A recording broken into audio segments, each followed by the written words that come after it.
Hello students, आज मैं आप लोगों के साथ मेरा जो सीईटी ग्रेजुएशन का जो पेपर दे के आई हूँ मैं अभी कल ही 27 सितंबर को फर्स्ट शिफ्ट में उसका एक्सपीरियंस शेयर करने वाली हूँ। मेरा पेपर कैसा रहा, पेपर के क्वेश्चन के लेवल कैसे थे। अब देखो, मेरा जो सेंटर आया था राजस्थान सीईटी ग्रेजुएशन का, वो आया था भरतपुर के अंदर फर्स्ट शिफ्ट में 27 सितंबर को 9 से 12। ठीक है, तो यहाँ पर मैं अपना पेपर शेयर करने वाली हूँ आपसे। मैंने कौन कौन से आंसर्स लगाए, क्वेश्चन का लेवल क्या रहा। अब वैसे तो देखो, मैं राजस्थान गवर्नमेंट टीचिंग एग्ज़ाम की प्रिपरेशन कर रही हूँ, बट सीईटी का मैंने केवल इस वजह से भर दिया था क्योंकि जो इसमें है ना, मतलब ये था कि अब 3 साल तक वैलिड हो गया है। इसकी वैलिडिटी पहले 1 साल थी, तो अब 3 साल तक वैलिड हो गई है। इस वजह से मैंने सोचा कि इसको भी भर देते हैं। ओटीआर की फ़ीस तो ऑलरेडी लगी हुई है, तो फॉर्म की फ़ीस लगी नहीं थी, तो केवल एग्ज़ाम देने के लिए, इसका लेवल चेक करने के लिए और अपनी थोड़ी जीके की प्रिपरेशन देखने के लिए ये मैंने एग्ज़ाम दे दिया, फॉर्म भर दिया था इसका। तो ये सारे वो आंसर्स हैं जो कि मैंने लगाए हुए थे अपने पेपर में एग्ज़ाम टाइम पे। तो इसमें मेरे को जो लेवल लगा ना एग्ज़ाम का, वो बहुत ही इजी लगा। जिसने प्रीवियस ईयर के क्वेश्चन भी कर लिए थे ना पूरे, उसको आराम से जो ये सीईटी का क्राइटेरिया ना 40% का, आराम से क्लियर हो जाता। क्योंकि मैंने है ना राजस्थान जीके के अंदर मोस्टली प्रीवियस ईयर के सारे क्वेश्चंस कर रखे हैं, तो मुझे उसी में से ही क्वेश्चंस इसमें देखने को मिले।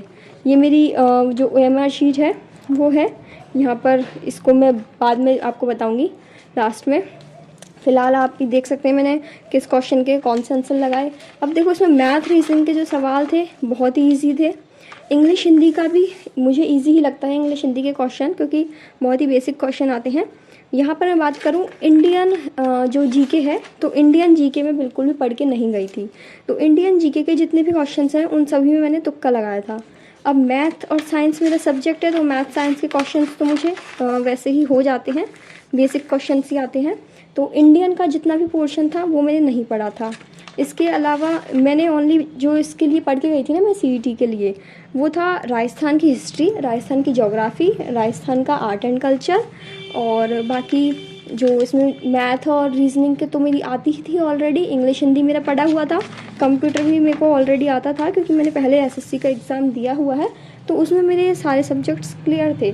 ठीक है, तो मेरे को ओनली राजस्थान जीके को ही अच्छे से पढ़ के जाना था। तो मैंने प्रीवियस ईयर के क्वेश्चंस कर रही थी मैं। वैसे भी ऑलरेडी मेरा जो टीचिंग एग्ज़ाम है राजस्थान गवर्नमेंट टीचिंग एग्ज़ाम का, तो उसके लिए भी मैं ये सब पढ़ ही रही थी। इसलिए मैंने जस्ट ऐसे ही अपनी नॉलेज देखने के लिए कि कितना चल रहा है, तो मैं सीईटी का पेपर देने चली गई थी। अब देखते हैं कितने मार्क्स आते हैं। वैसे इसमें ओनली 40% चाहिए पास होने के लिए, तो जिस हिसाब से मुझे पेपर का लेवल लगा 40% तो शायद आ जाएंगे। बाकी जब मैं फाइनल आंसर की आएगी ना, तभी अपने आंसर्स मैच करूँगी, तब देखते हैं किसमें कितने गलत होते हैं और कितने सही होते हैं। बाकी जहाँ तक मुझे लगता है कि 40% क्वेश्चंस आराम से हो जाते हैं स्टूडेंट्स के, यदि वो सिर्फ और सिर्फ प्रीवियस ईयर क्वेश्चंस भी कर लेते हैं। बाकी जितने भी स्टूडेंट्स इस वीडियो को देख रहे हैं, प्लीज़ आप सब भी अपना अपना जो एक्सपीरियंस है वो शेयर करिएगा। आप लोगों का पेपर लेवल कैसा रहा। बाकी शिफ्ट का पेपर तो मैंने देखा नहीं है किस तरह के क्वेश्चंस आए उसमें, लेकिन इस पेपर को देख के मैं कह सकती हूँ कि पूरा पेपर प्रीवियस ईयर में से देखने को मिल गया। पेपर का लेवल ईजी था और आसानी से इस पेपर में तो 40% लेकर आ सकते हैं सीईटी के अंदर।